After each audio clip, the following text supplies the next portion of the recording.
कार्यकाल में शहरी सौंदर्यीकरण की योजना प्रस्तावित की गई है, जिसका लाभ आप सब लोगों को मिलेगा। इस योजना के तहत नई सड़कें, फ्लाईओवर व परिवहन सुधार व्यवस्था को प्राथमिकता दी जाएगी। उम्मीद है इसमें आप हमारा सहयोग करेंगे। जय हिंद। नेताजी नेताजी।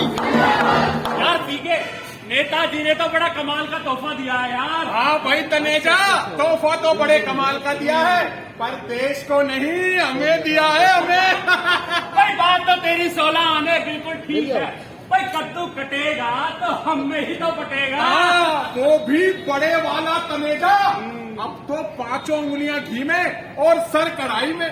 पर यार सुना है इस बार मामला जरा गर्म है। जो नया अफसर आया है वो बहुत ईमानदार है, इसलिए तुझे जो सेटिंग करनी है जरा सोच समझ कर करियो यार। तू चिंता क्यों करता है यार तनेजा? अबे इस खेल के तो हम पुराने धुरंधर खिलाड़ी ठहरे। चला चल। अरे तोहरी नच के जब कमरिया पूरा पटना ही लेला। अरे रामाश्रे, क्या बात है, बहुत खुश नजर आ रहा है। अरे राम राम साहब, अब खुद का है न है बे साहब, आपके जैसे होनहार साहब के चरणन में सेवा का मौका मिला है हमका। अब कितना स्नेह और आदर देते हैं आप सबका, अब कौन करता है साहब, ऐसा बताइए। भाई सीधी सी बात है, जो बोगे वही तो काटोगे। अरे सो तो है साहब। अरे तोहरी नच के जब। हाँ भाई रामाश्रे, क्या हाल चाल है? राम राम बाबू साहब। और सब ठीक है? ठीक ठाक साहब, ठीक ठाक। सब आ गए हैं क्या? आ गए। कैसे हैं ने सब? ये नियम के पक्के समय के पाबंद हैं, दफ्तर भी बहुत सही समय पे आते हैं। अच्छा। हाँ। अरे यार मैंने तेरे से कहा था ना इस बार मामला गर्म है। भाई देख, तुझे अंदर जो सेटिंग करनी है जरा सोच समझ कर करियो यार। अबे तू कब समझेगा यार, तुझे पता भी है।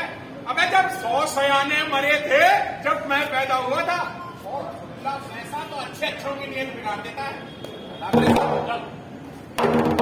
नमस्कार सर। नमस्कार सर जी, नमस्कार। हम हैं यहाँ के ठेकेदार, ये है तनेजा जी। और ये है पीके गिर पड़े। भाई गुप्ता साहब, नाम हमारा गिर पड़े जरूर है, मगर हम अच्छों को उठा देते हैं। आइए आइए, बहुत तारीफ सुनी है आप लोगों की। अजी हम नाचीजों की तारीफ कहा, बस थोड़ा जोड़ घटा लेते हैं जी बस।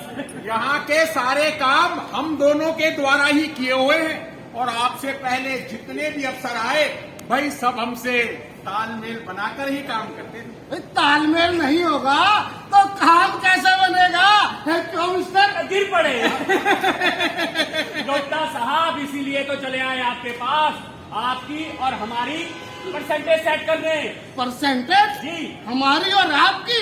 अरे भाई, परसेंटेज तो सिर्फ एक और रोड़ी की होती है। है क्यों मिस्टर? गिर पड़े। भाई गुप्ता साहब, आप मजाक बहुत अच्छा कर लेते हैं। खैर छोड़िए ये सब, और ये लीजिए डिब्बा। ये क्या है? ऐसी छोटा सा नजराना है, छोटा सा। अभी तो देखो आगे कितने बड़े बड़े काम होने हैं। बस आप हम पर मेहरबानी बनाए रखें। लक्ष्मी जी आप पर मेहरबान होती रहेंगी। हाँ। ये क्या रिश्वत?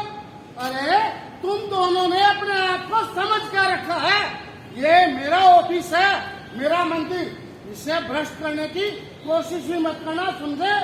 आप तो बुरा मान गए गुप्ता साहब, यहाँ का तो चलन ही ये है। ना जाने कैसे कैसे अफसर आए, सब इसके रंग में रंगे। भाई आप नए आए, आप भी इसके रंग में रंग जाओ। लेकिन मैं उन सब में से नहीं हूँ। उठाओ ये गंदगी और निकलो यहाँ से बाहर। गुप्ता साहब, हम दोनों की पहुंच बहुत ऊपर तक है, हम आपके बहुत काम आ सकते हैं। और हाँ, घर तो जाओगे ही ना। तुम तो निहायती बेशर्म इंसान हो। इससे पहले कि मैं तुम दोनों को धक्के मारकर बाहर निकलवाऊं, उसे निकल जाओ। भारत हाईटेक हो रहा है। विजिलेंस विभाग ने तुम जैसे भ्रष्ट लोगों से निपटने के लिए पिट्टी, ट्विटर और सीबीसी जैसे अनेक हथियार आम आदमी के हाथ में दे दिए। केवल एक काल मात्र से ही तुम्हारे सारे खेल खत्म। अरे भारत विकास की राह पर दौड़ रहा है और तुम लोग भ्रष्टाचार फैलाने पर लगे हो। मैं कहता हूँ सुधर जाओ, वरना सारी जिंदगी जेल की सलाखों के पीछे काटनी पड़ेगी, समझे? पर गुप्ता साहब, हमारे टेंडर का क्या होगा और हमारे छोटे छोटे बच्चों का क्या होगा? हम तो बर्बाद हो जाएंगे गुप्ता जी। हाँ गुप्ता साहब, हम बर्बाद हो जाएंगे। इसीलिए समझा रहा हूँ कि अपने सारे काम ईमानदारी से करो और मुझे भी करने दो। इसी में ही समाज और देश की भलाई है। तो भाई यार कलेजा इधर आ यार, तू यार ये टेंडर का यार। यार गुप्ता साहब ठीक करें, अब चल निकल यहाँ से, चल। बात तो आपने पते की कही गुप्ता साहब। आज से हम दोनों अपना सारा काम ईमानदारी से पूरा करेंगे। चल भाई तनेजा, हम भी चले नई सोच के साथ, नई दिशा की ओर।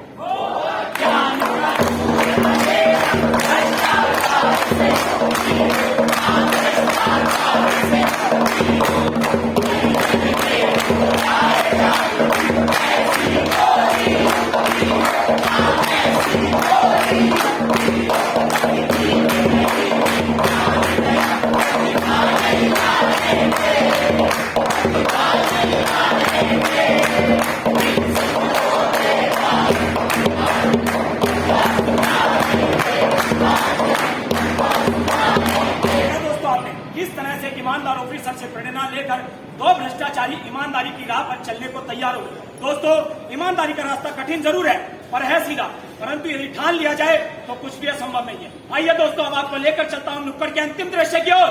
अरे सुनती हो, स्टेशन आ गया है। बच्चों और बैग का ध्यान रखना। चलो। पूरी दुनिया घूमा पर जो सुकून घर आकर मिलता है वो कहीं भी नहीं। अरे रुको यार, सुबह से परेशान कर। अरे सुनते हो, मेरा वो बैग नहीं मिल रहा जिसमें मेरी महंगी महंगी साड़ियाँ और कीमती गहने थे। तुम्हारा दिमाग क्या हो गया? तुमसे 2-4 बैग नहीं संभाले जाते। मैं आपके बच्चे संभालूं या बैग? अरे मोरी मैया, लगता है बैग गाड़ी में ही छूट गया। अजी सुनिए ना, देख कर आइए ना, क्या पता किसी भले मानस ने उसे थाने में जमा करा दिया हो। जाइए ना प्लीज। ठीक है जाता हूँ। पूरा दिन बीड़ी पीता रहेगा या कुछ काम भी करेगा? पूरी ट्रेन की सफाई करनी है। अरे गुरु यार, तुमको चैन से बीड़ी भी नहीं पीने देते। चलो आ रहा हूँ। अबे चल बे, देख किसी का ट्रेन में बैग छूट गया। अरे गुरु दिखाना यार, जरा इसे खोल के तो देखें, क्या पता इससे हमारी किस्मत ही खुल जाए। अरे छोड़ छोड़, बाहर की सफाई करेगा या अंदर की भी सफाई करेगा? बेईमान गई का। मैं जा रहा हूँ थाने में जमा कराने, या तू चलेगा साहब? अरे गुरु यार, तुम ही बनो हरिश्चंद्र की औलाद, मैं ना जा तुम्हारे साथ। क्या ईमानदार होना गुनाह है? हाँ भाई, मेरा क्या? साहब नमस्कार। नमस्कार भाई, नमस्कार साहब, आज लखनऊ मेल में किसी का बैग छूट गया था। करो रश है, खा जाए हो। दम तो नहीं है इसमें, कदे मेरे साथ साथ खाना भी उठ जा। अरे नहीं साहब, ऐसा तो कुछ नहीं लगता। और ऐसा कर, इसको यहाँ रख दे और अपना नाम, पता और मोबाइल नंबर लिखवा दे। साहब इसका पावती भी देनी है। हाँ, इसका और भी लगानी है। सर नमस्कार। नमस्कार भाई, नमस्कार। सर आज सुबह लखनऊ मेल में मेरा एक बैग छूट गया। क्या किसी भले आदमी ने आकर जमा तो नहीं करा दिया? हाँ भैया, आया तो एक बैग हमारे पास, पर इसकी क्या गारंटी वो तेरा है? साहब वो काले कलर का बैग है, उसमें कुछ साड़ियाँ और कुछ कीमती गहने हैं। चेक करता हूँ अभी।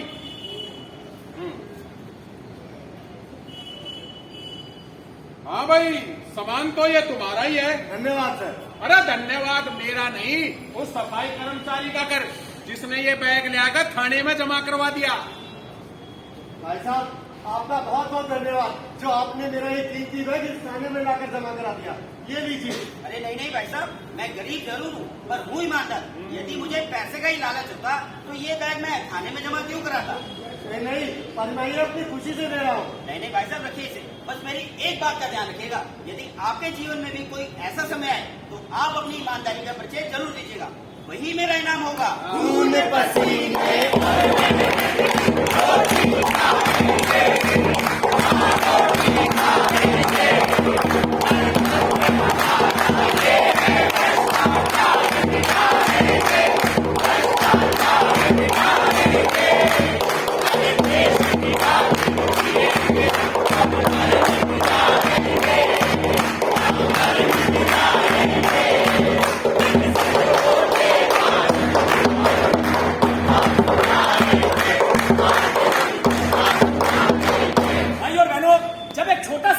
अपनी ईमानदारी का परिचय दे सकता है तो आप और हम क्यों नहीं दे सकते?